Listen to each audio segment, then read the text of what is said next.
Hello everyone. सो इस video में मैं आपको अपनी पूरी की पूरी जो मेरी यकीन की जर्नी थी, यकीन 2.0 बैच जो मैंने लिया था, उसकी मैं पूरी जर्नी आपको बताने वाली हूँ इस वीडियो में। So welcome to my channel. This is Parul from AIIMS Raebareli and currently in MBBS first year. So बहुत सारे लोग कमेंट कर रहे थे कि दीदी आपने ये मतलब आपका पूरा प्रॉपर क्या था, आपकी जर्नी क्या थी। सो आई थॉट कि एक वीडियो अपलोड करना तो बनता ही है। सो मैंने ये वीडियो बनाया है, मतलब होप आपको पसंद आए।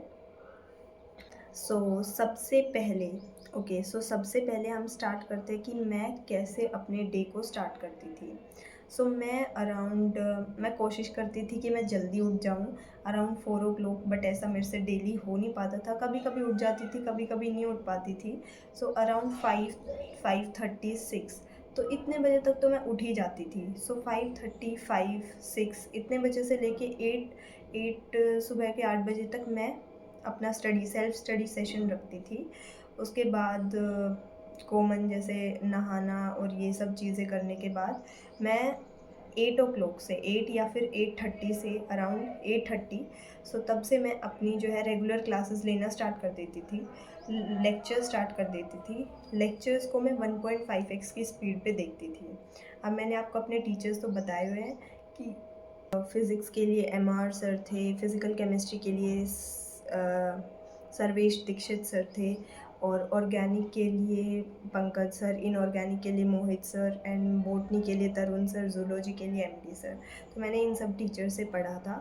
सो मैं 1.5x की स्पीड पे लेक्चर्स लेती थी। अब मैं आपको बता देती हूँ कि लेक्चर्स कैसे, मतलब सबसे पहले मैं फ़िज़िक्स का ही लेक्चर लेती थी, फिर उसके बाद केमिस्ट्री, और फिर उसके बाद बायोलॉजी। सो अराउंड 1.5 आवर में मेरा जो लेक्चर है वो कंप्लीट हो जाता था हर एक सब्जेक्ट का, और बीच में 15 मिनट का गैप भी ले लेती थी। सो और कोशिश करती थी कि तब नेक्स्ट लेक्चर स्टार्ट हो रहा हो उससे पहले पहले जो पिछली क्लास में हुआ था उसको मैं रिवाइज़ कर लूँ पहले से ही। 8:30 से लेके 2:30 तक मेरे सारे लेक्चर्स कंप्लीट हो जाते थे। 2:30 से लेके 4:30 तक मैं अपना रेस्ट का टाइम था, मतलब 2:30 से 4 या फिर 4:30 तक मेरा रेस्ट का टाइम होता था। उस टाइम पे मैं सो जाती थी, खा लेती थी, और ऐसे ही मतलब बीच में गैप होता था एक टाइप से, तो मोस्टली मैं सो जाती थी फिर खा लेती थी, और फिर उसके बाद 4:30 से मैं फिर से पढ़ने बैठती थी। तो उस टाइम पे 4:30 से 8:30 तक नॉन स्टॉप पढ़ती रहती थी। उस टाइम पे भी स्टडी सेशन था, तो उस टाइम पे मैंने 2 हिस्सों में डिवाइड किया हुआ था, एक सब्जेक्ट के लिए फ़िज़िक्स के लिए, दूसरा केमिस्ट्री के लिए। और जो मॉर्निंग होता था मतलब 6 टू 8 या फिर 5 टू 8, उस टाइम पे मैं बायो पढ़ती थी। ये इवनिंग वाला सेशन है फ़िज़िक्स के लिए, मैं क्या-क्या करती थी मैं आपको बता देती हूँ। सबसे पहले मैं जो लेक्चर हुआ था उसको मैं रिवाइज़ करती थी। उसके बाद रिवाइज़ कैसे करती थी, मैं लिख के रिवाइज़ करती थी, तो आप भी कोशिश करिए कि लिख के रिवाइज़ करें, उससे ज़्यादा रिटेन रहता है। फ़िज़िक्स के लेक्चर्स रिवाइज़ करती थी, और उसके बाद मैं जो डीपीपी होती थी मैं कोशिश कर लेती थी कि कर लूँ साथ के साथ, लेकिन थोड़े टाइम बाद वो मेरी छूट गई थी, मतलब जुलाई के बाद वो छूट गई थी। Notes, DPP, then PYQ and LN की मॉड्यूल, ये मैं करती थी रेगुलरली, और जो भी लेक्चर हुआ था उसके मैं शॉर्ट नोट्स भी बनाती थी।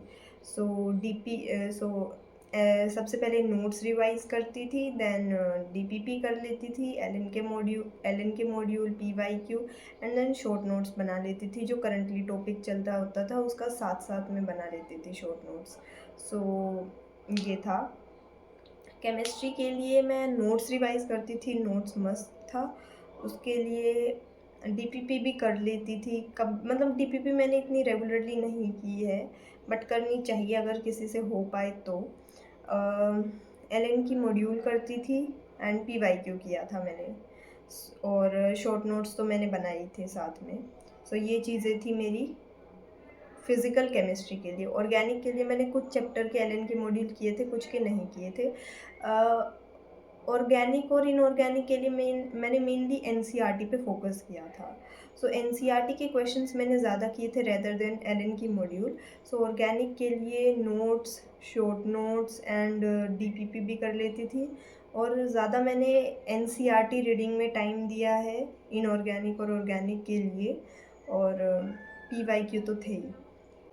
और बायो के लिए मैं नोट्स रिवाइज करती थी, पीवाईक्यू, डीपीपी। मैंने उसके लिए मॉड्यूल के सवाल नहीं लगाए थे।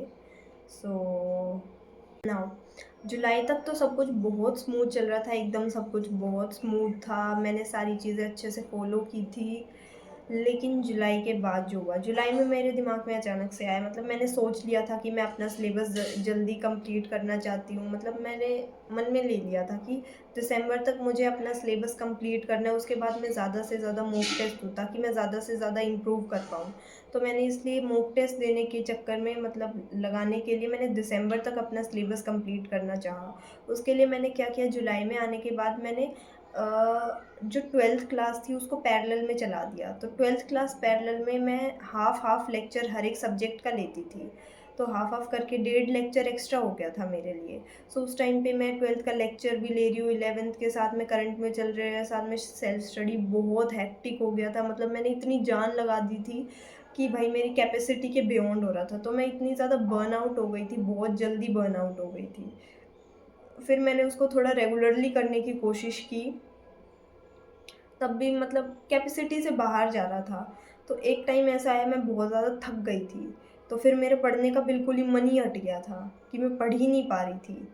तो फिर मेरा डार्क फ़ेज़ आ गया था। सो मेरी जर्नी का डार्क फ़ेज़ आ गया था, और उस डार्क फ़ेज़ में तुम मानोगे नहीं, अगस्त सितंबर मैंने बिल्कुल पढ़ाई नहीं की थी, बेफ़ालतू का टाइम पास चल रहा था, मेरे को खुद ही नहीं पता था कि क्या हो रहा है, बस मेरा पढ़ने का मन नहीं था, बस एस्केप रूट ढूँढा जा रहा था कि किसी तरह बचा जाए। सो वो बहुत बड़ी मिस्टेक थी, शुक्र है कि मैं उस लूप से बाहर आ गई थी। मैंने उस लूप को एक वीडियो में पूरे अच्छे से डिस्क्राइब किया है, मेरे साथ क्या-क्या हुआ था, आप चाहो तो देख सकते हो। पर ऐसी गलती आप बिल्कुल भी मत करना अपनी जर्नी में। सो वो मैंने बहुत टाइम पास कर दिया था, बहुत टाइम वेस्ट हुआ था उन 2 महीनों में जो थे अगस्त और सितंबर।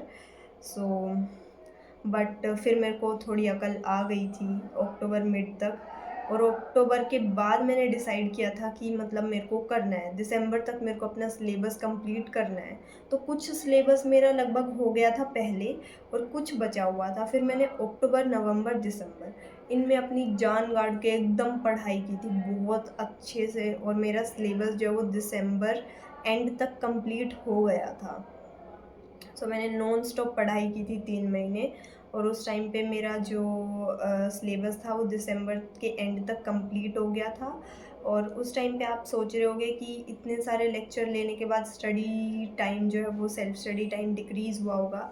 तो हाँ, ऐसा हुआ था, बट मैंने सोचा था कि मैं एंड में उसे कंपनसेट करने की कोशिश करूँगी। तो मैंने ऐसा किया था। अगर आप ऐसा नहीं कर रहे हो, स्टार्टिंग में सिर्फ़ और सिर्फ़ लेक्चर पे फ़ोकस कर रहे हो, रेगुलरली चीज़ें नहीं कर रहे हो और सोच रहे हो एंड में करोगे, तो वैसा नहीं होता है। मतलब कोशिश करो जितना साथ के साथ निपटाया जाए उतना साथ के साथ निपट जाए। क्योंकि एंड में आपको टेस्ट पे ज़्यादा फ़ोकस करना है रेदर देन सिलेबस के जो चीज़ें उनको कंप्लीट करने के लिए। सो साथ के साथ ये सब चीज़ें करने की ज़्यादा कोशिश करो। एंड में टेस्ट को मल्टीपल रिवाइज़ करने की कोशिश करो। सो दिसंबर तक मैंने अपना सिलेबस कंप्लीट कर लिया था अच्छे से, और फिर उसके बाद मैंने जनवरी और फरवरी मैं हर थर्ड डे पे टेस्ट देती थी। और मैं टेस्ट जो है, मैंने टेस्ट सीरीज़ जॉइन की हुई थी पीडब्ल्यू की और एलएन की। तो भले ही उनके टाइम के अकॉर्डिंग मैं नहीं दे पा रही थी टेस्ट, लेकिन मैं क्या करती थी, मैं मैं ऑफ़लाइन टेस्ट देती थी, मतलब पेन और पेपर मोड पे ही। लेकिन मैं उन टेस्ट पेपर का प्रिंट आउट निकलवा के और फिर खुद से टाइम सेट करके और फिर वो टेस्ट देती थी। So online test paper online जो टेस्ट हुआ था वो टेस्ट पेपर निकाल के प्रिंट आउट और फिर खुद टाइम सेट करके वो पेपर देती थी, फिर मार्क्स कैलकुलेट करती थी। But you have to be honest with yourself. ऐसा नहीं है कि मतलब खुद दे रहे हो तो खुद के चक्कर में कुछ भी मार्क्स जोड़े जा रहे हो और फिर पेरेंट्स को बता रहे हो, नहीं, जो तुम्हारा एक्चुअल स्कोर है वो ही बताना। मैंने हर तीसरे दिन पे टेस्ट देना स्टार्ट किया था।